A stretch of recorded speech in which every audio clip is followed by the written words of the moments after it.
to the Dream is in Your Hands Educational Youth Conference, dropping jewels on the next generation. My name is Art. I'm a content creator, radio personality. Today on the entertainment law panel, I will be speaking with Amy Orifo and Lorraine Funderburg from Atlanta, Georgia, about understanding the dotted line in the entertainment industry. Amy knows all about entertainment law. She counsels new and established businesses, entertainers, content creators within the United States and in various countries throughout the continent of Africa. Not only is Amy a member of the Recording Academy, she is the founder of Amy Orifo PC Law Firm. Lorraine knows what it takes to protect your brand.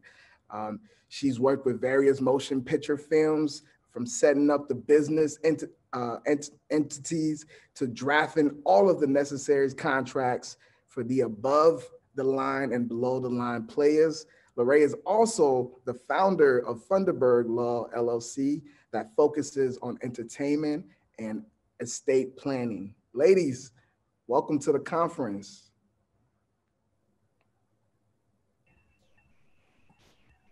Hello. Hey.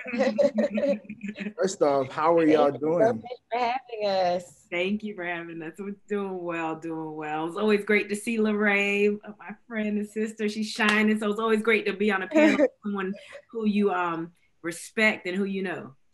Absolutely. It's been a long time. COVID has kept us away, but I'm glad to be here with you today. Sure. I feel this love that's happening between. I guess it's circling. All right, that's what it's about, right? I agree. First off, we want to start with, why are contracts important in business?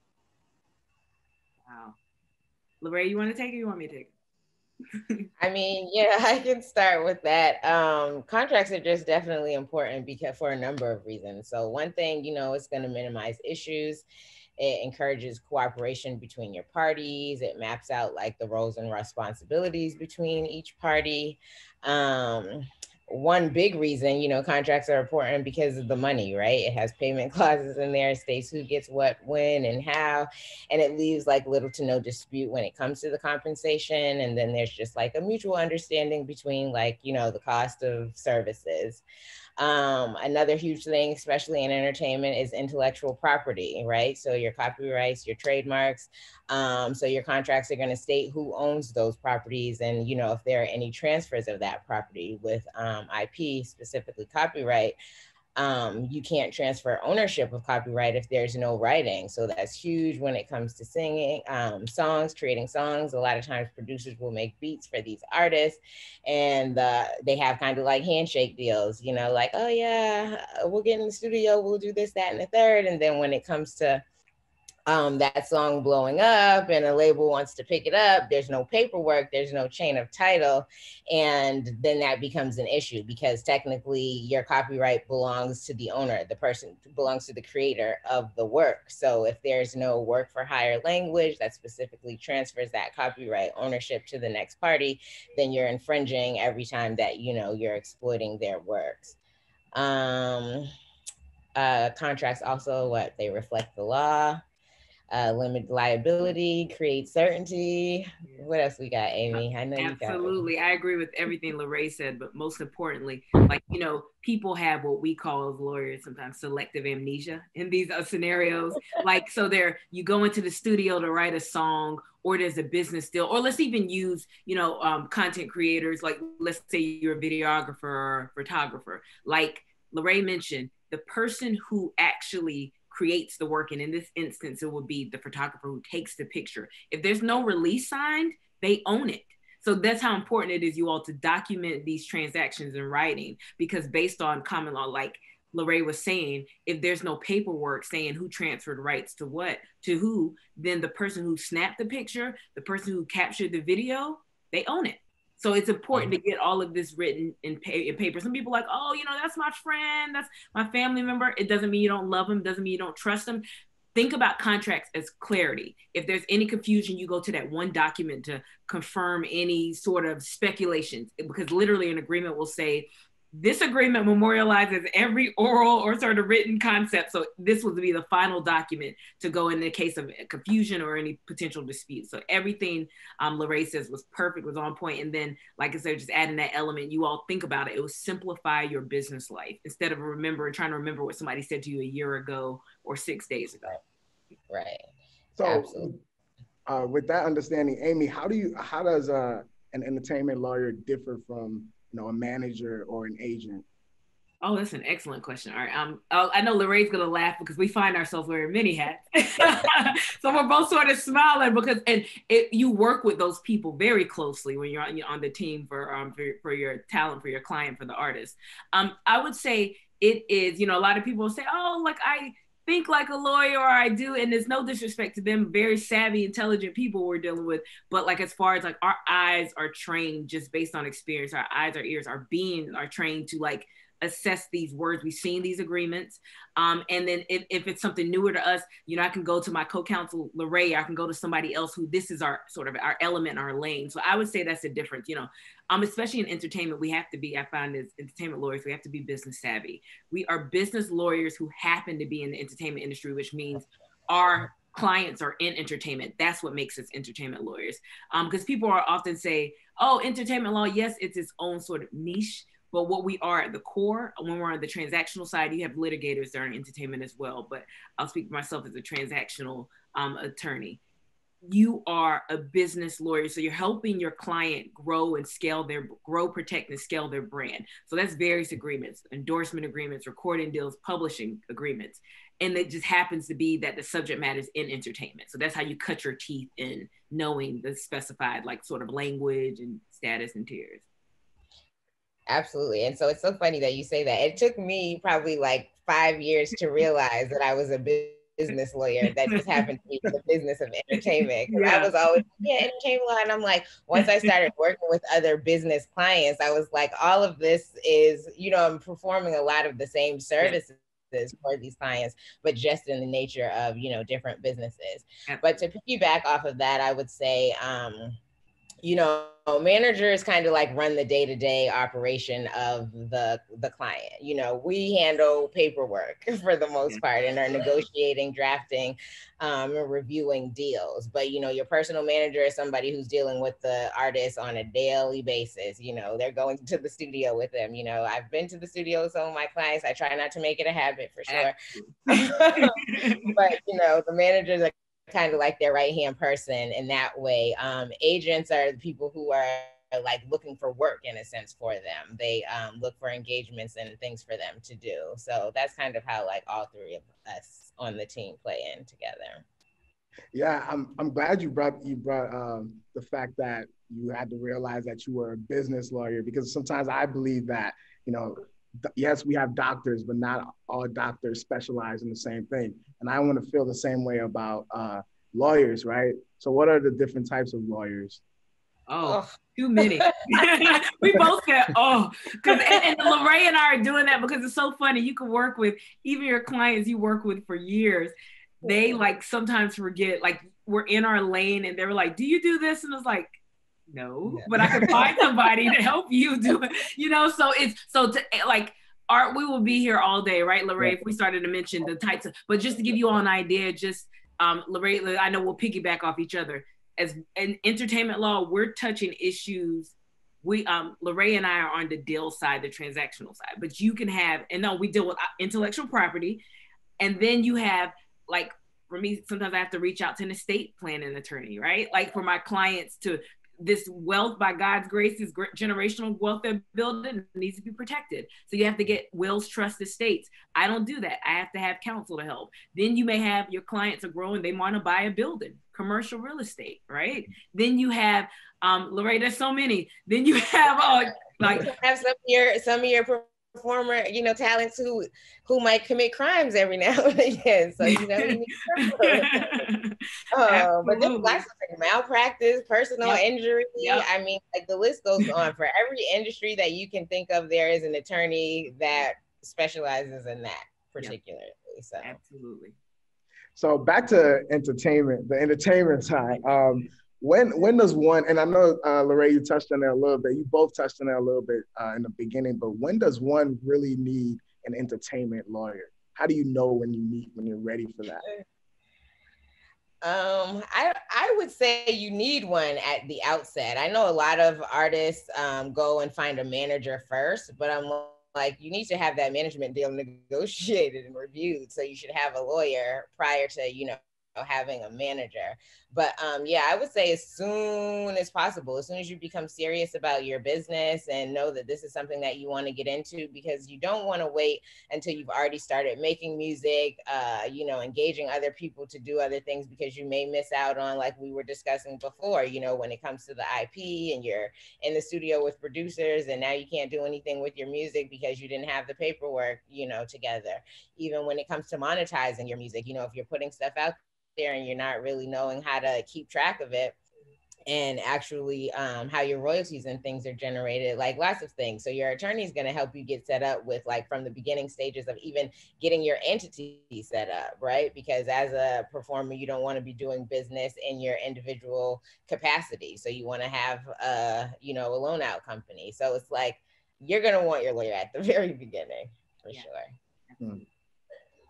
Hmm. And Amy, does a handshake business, is that, how do y'all feel about handshake business? Is that business? Is handshake we business actual we business, or is it we don't contract? we no we don't like that as lawyers, like we don't, because again, it's what I said earlier, it's that, as I call it, selective amnesia, because nobody cares until everybody cares, is what I often say, right? Like whether it's a song or painting, whatever the content is created, like people are like, oh, we're good until money is made, or there is a potential of money being made, or time to collect on money. So the handshake deal art, like it doesn't exist to us. It's a verbal conversation, So we are here in place as lawyers to help. That's a part of the protection of our clients' brands and their work and their content. So we're always beating it over their heads. Get it written down, memorialize it in writing. Whatever we say to them, do you have a contract? Or I tell my clients, I say, I'll be the bad guy. I'm fine. Tell them that your lawyer is asking for the paperwork. That's a valid question. Like, so I would tell all the time and say, is there agreement? Is there one that needs to be drafted? But either way, my clients are not entering into these transactions without it being papered or documented. I agree. Absolutely. So, Absolutely. so when did you all find, your calling? How did you know this is what you wanted to do?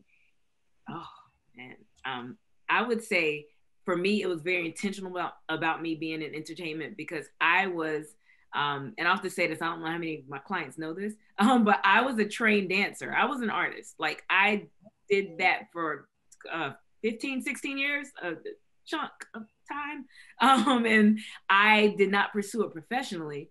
But I made a promise to myself, like, I stopped dancing in college. And then I said, okay, if I'm not pursuing this professionally, I need to make a career out of it. It's a lifeline for me. So that's why, and I'm sure Lorraine could echo those sentiments. That's why we, work with our clients so well, because I tell people I'm a creative who happens to be a lawyer, not the other way around. So I'm not trying to do anything that's out of my element. Like I think like this, the difference is I'm bringing the business element to it and protecting my client's brand. Like I have a passion to do that because I get it. I get what it means to be an artist and to be a vessel and to need to release your talent and your gift. We just want to help as lawyers. We want to help you monetize that and create generational wealth. Yeah, I was gonna say, does that give you a different perspective then when you're dealing with your, okay. It makes me even more passionate about it, because you don't want to see we advocate zealously for our clients. You don't want to see them taken advantage of. I often tell people I want my clients to get into an agreement for the least amount of commitment for the most amount of money. So I'm trying to negotiate however we could do that. Absolutely. No, that's a beautiful story. I'll say I was not nearly as intentional with my entertainment practice. Honestly, I fell into it. I'm in a piano, Preston. I was in law school and I found out that they allowed for anybody who was on the executive board of the law students, like students, what was it, the Sports and Entertainment Law Students Association. They sent for us to to go to the Beasla conference for free. So I was like, I always knew they were in these extravagant places. And I was like, I'm going to sign up to be on the executive board just so I could go to St. Thomas, I think it was. And so I signed up and went to the conference, and then just ended up meeting all the people, like falling in love with the subject matter, falling in love with like the people there. And for me, I think I wasn't a creative, but I was always very intrigued by them because they were so passionate about what it was that they did, you know. And I'm like, all the ones that I always met were like, you know, even if I never made a dime doing this, you know, I'll live outside and on the corner, but as long as I have my music. And I just thought that that was so amazing and honorable. And, you know, I was just like a book nerd. So I'm like, you know what? Let's put those things together. And like, I have the sense and wherewithal to really help people who really know what it is that they want out of life. And so that was what it was for me. Do you feel that way now? Do you feel like you just said, even if I never made a dime from this, do you feel that way about law? You feel like even if you don't make a dime from it? Look, real. I appreciate the candlery. Yeah.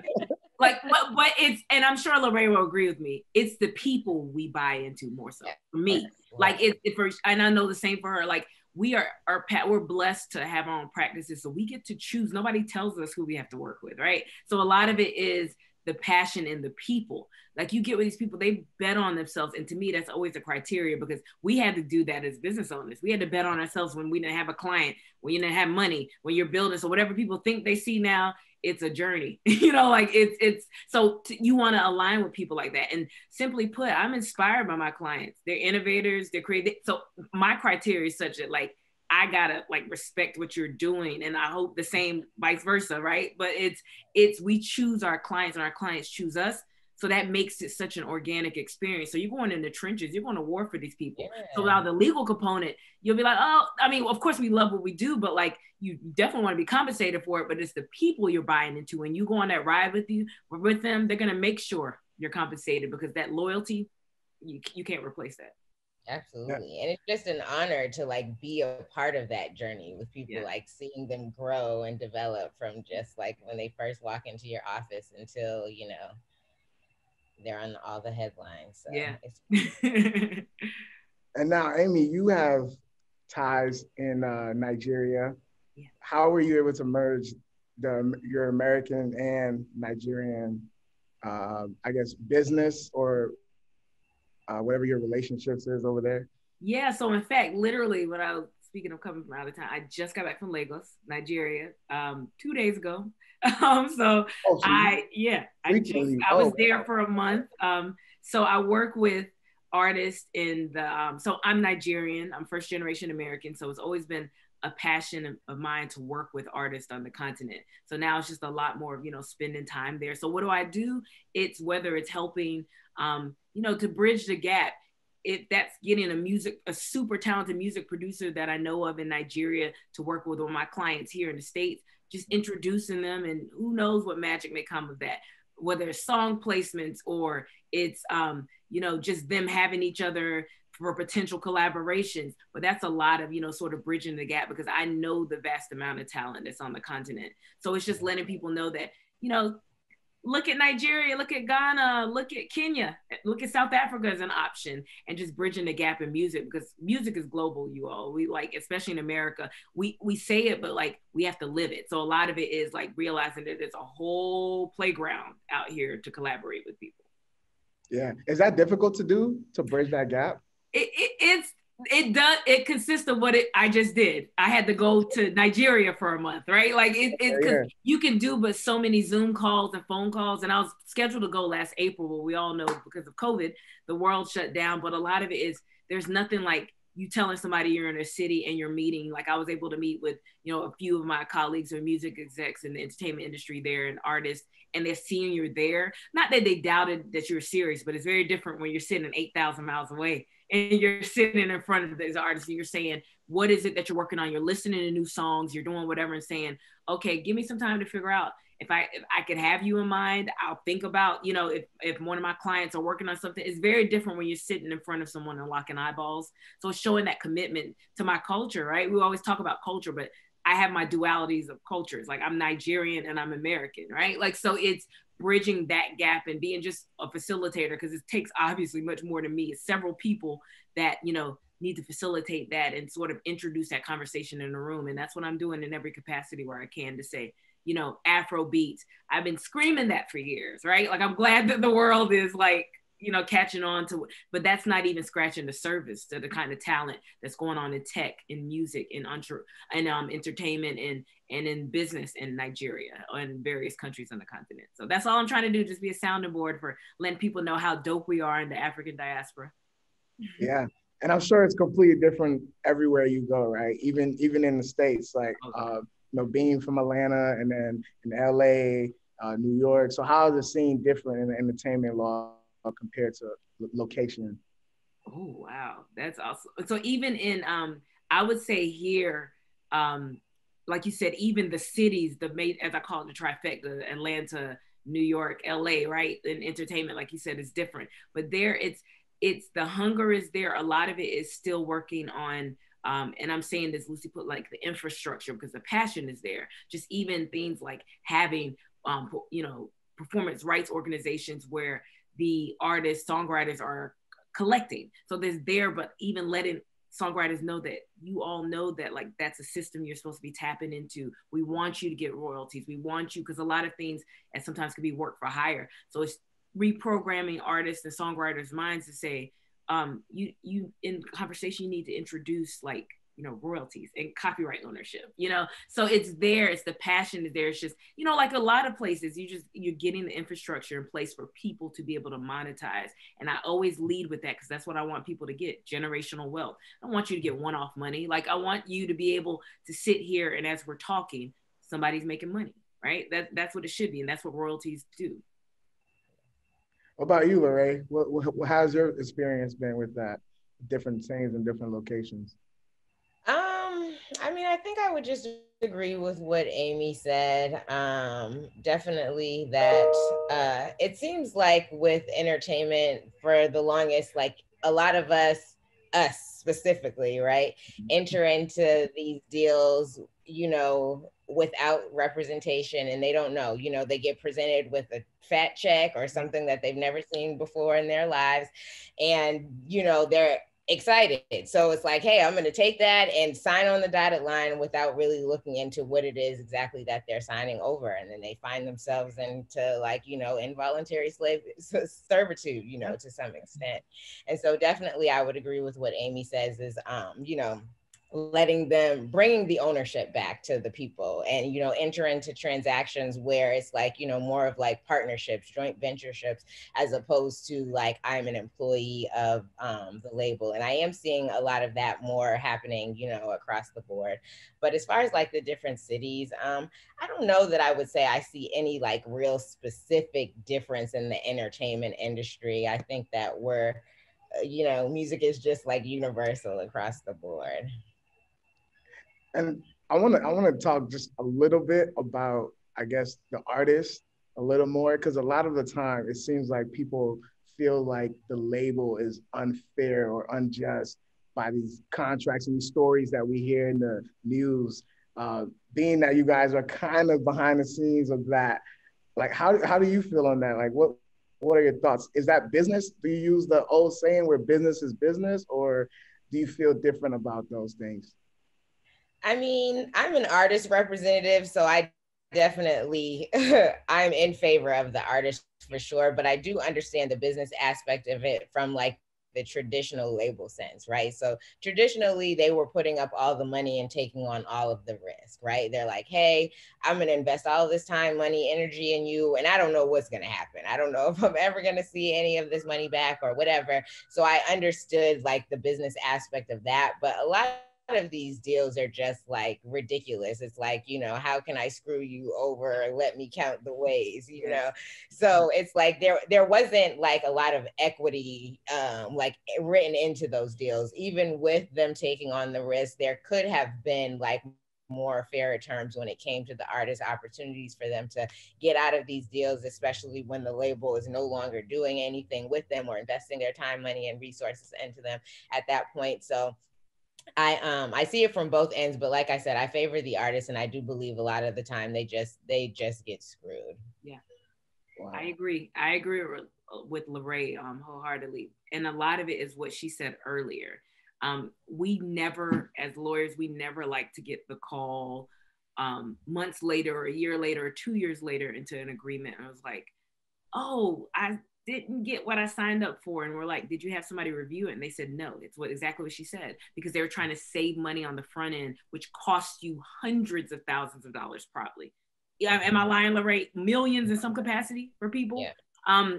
That if you would have gotten a lawyer in the front end, I always tell clients be proactive versus reactive, because at that juncture, we can help you, but we're cleaning up a mess and then we're getting it right. That's incredibly expensive, because when we're cleaning up a mess, 9 times out of 10, we have to bring a litigator in, because you're going to sue the label, you're going to sue the party, and then we still have to rectify what that is. Get somebody out of the contract potentially.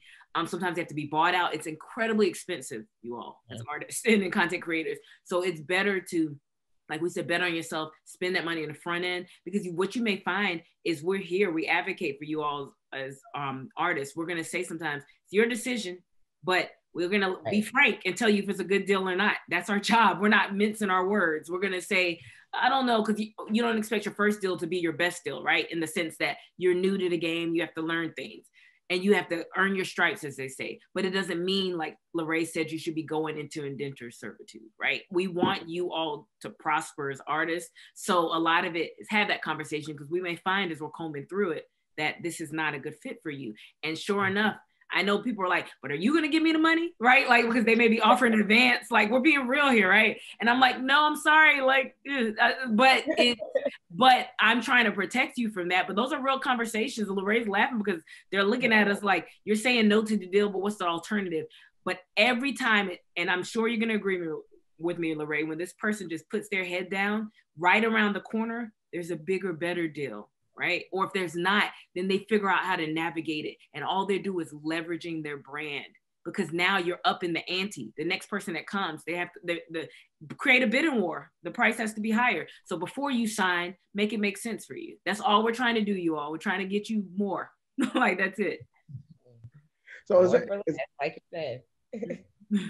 So is there such thing as wasting your time? Because if the paperwork isn't as complicated as it should be, do you all advise them to, you can handle that yourself, or do you advise just bring anything to me, we'll look over it, you as in the entertainment lawyer? Is there such thing as wasting your time? Like if a client comes with a No. I know. Yeah. I would both of us are like, no, because it's on your watch, right? You don't want, when you're representing client, even like everything could be smooth, you are closing deals, things are great, and there's one that slips through the crack, and they're gonna be like, why don't your lawyer look at you never want that, right? Like, so you err on the side of send it all to me. Well, if it's a quick once over, we'll look over. But either way, our clients are programmed, I don't want to say trained, but they're wired as such that please bring it to us and we will talk and say, okay, we'll look over it, even if it's a 20-minute conversation that we're having, but make sure you shoot it over to us. And then they're in the practice of doing that, because they want to make sure as their brand grows, they don't want to expose themselves to liability. Right. And I can say, honestly, I've never had one client say that they'd like to read over their own contract instead of having me look it over for them. Like, oh, I can handle this. Yeah. That doesn't happen. Yep, absolutely. All right. So we have a question here from one of the students, and they want to know, what is the first step of starting a business? Oh, wow. That is, I mean, that's loaded. That's loaded in the sense that practically speaking, like, set up an entity, but we're talking about your whole journey. Make sure this is what you want to do, you all, because it's not as easy as it looks. So what does that mean? It's like, if you want to start a business, like, what are you doing to show people you're serious about it? Like, if you are an artist, are you creating content? Are you in the studio, making songs? If you're a songwriter, are you writing songs? Are you in the creative process? And then protecting your entity, setting up an entity. That's what we're there to help you all do, like establish, an entity with, the respective Secretary of State and in your state within the US. So that part, easy. We can help you as a lawyer, but you have to decide, like, do I really want to do this? Like, am I passionate about this? Do I want to hold myself out as offering this service or product? So that's why I said it's loaded in the sense of it's easy practically to set up a business, but do you want to do this? Because it's not going to pop off immediately. Well, in a lot of cases, like people need to realize that it takes a lot of blood, sweat, and tears, but it has to be worth it to you. Absolutely. Nope, I couldn't say anything better than that myself. And just last wrap up question. What the dream is in your hands. What does that mean to you all? Oh, to me, that just means that I'm in control of my own destiny. You know, you speak things into existence. One thing that I've been practicing a lot lately in my personal life is, you know, becoming more grounded, spiritually aligned, and just like focused, you know. And I think now that I'm able to kind of like filter out all the noise and distractions and just have clarity, it's helped me to pinpoint like my dreams, my goals, and to take all of the necessary steps towards them, and to recognize when things are coming my way that are not in alignment with those things, so that I can be like, you know, we're not doing that. But definitely, I am a firm believer of the dream is in your hands, the dream is in my hands, because like we are just constantly always creating our existence, speaking things into existence, creating our realities and our dreams every day. Wow. You see, I was like, yes, what she said, what Lorraine said. No, honestly, I mean, I piggyback off what Lorraine said. That is it. It's, you know, same thing. Walking and being spiritually aligned. Like I'm a woman of faith as well. It's like one thing, I can't tell you how all my day is going, but I tell you how I started. I always start with my prayer, my meditation, my devotion. I don't care where I am on earth, because that centers me. And especially as lawyers, we are problem solvers. So people, I often say, our clients are calling us, we need to solve issues. We need to knock things out. So we have to put our armor on, as I call it. Like, so that's the one stable part of my day that I know. So it's my non-negotiable. I need to be able to come, and in order to be what I need to be and show up the way I need to that day, I need that. So that's been, you know, paying more attention to that as well. And especially with the pandemic coming, you know, we all were affected and impacted by it. Paying attention to, we say self-care, but like really self-care is like knowing when to stop. There 24 hours in a day doesn't mean you need to fill it up with things all the time, right? So the dream is in your hand means like shaping, for me, means like shaping your own reality. So that looks like me just hopping up and, like I said, going to Lagos for a month to change my scenery. I wouldn't have done that 2 years ago, right? Like I wouldn't have, but you have to do what feels good to you, right? Whatever that looks like, and no two people are the same. So I agree with everything Lorraine said. And then you all have to define, like, the dream looks very differently for all 7 billion people, or however many billion people we have on earth now, right? All of us, that's the unique thing about us being human beings. All of our dreams are different. No, that's awesome. I know we're almost out of time here, but Amy, you said something, and you both have been kind of saying the same, phrase, which is take self-care, taking care of yourself. Like, how important is it to disconnect from, this world that you're in? Because it is a fast-paced, busy world. So it's self-care really, I guess you can speak on that. Like, how important is that, disconnecting? Oh yeah, no, it is the most important. I was telling you earlier that I had just come back from Arizona. I went on solocation. I was there for a week. It was like the most peaceful, beautiful. I had never spent so much time by myself, and probably never, honestly. And it was just like 85% of the time I was completely silent. I was spending time in nature. I was just not doing work. I had turned my phones off. It was like totally unplugged. And I came back feeling so refreshed and so energized and just so ready to take on everything that I normally have to, but with a different attitude. It was just like I was excited to, in a way that I hadn't been in a long time. But it was because I really took that time for myself. And like Amy was saying, self-care is like one of those words that we toss around all the time, and it sounds good, and most of us is like, oh, I went and got a massage, oh yeah, that's self-care. But it's like more of like a mental thing than it is like the actual acts of doing things. So like really being mindful and getting right, mentally, I believe. Absolutely. Yeah, it's imperative, like Lorraine was saying. And Arizona sounds amazing, by the way. I haven't been, but it's on the list now. I'm listening to you.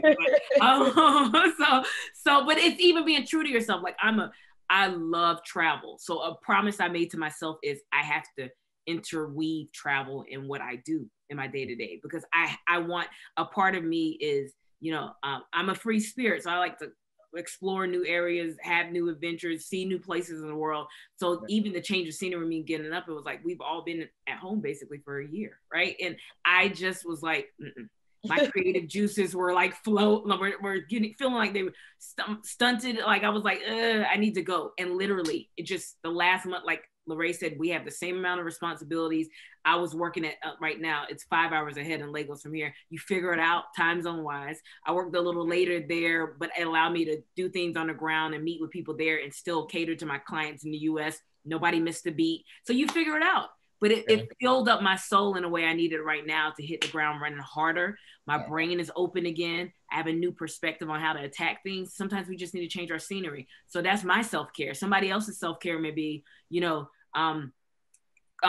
hosting a dinner party with 5 or 6 friends, doing that once a month. I don't know. It looks different for someone, but like a part of mine is travel. And like Lorraine was saying, escaping just a little.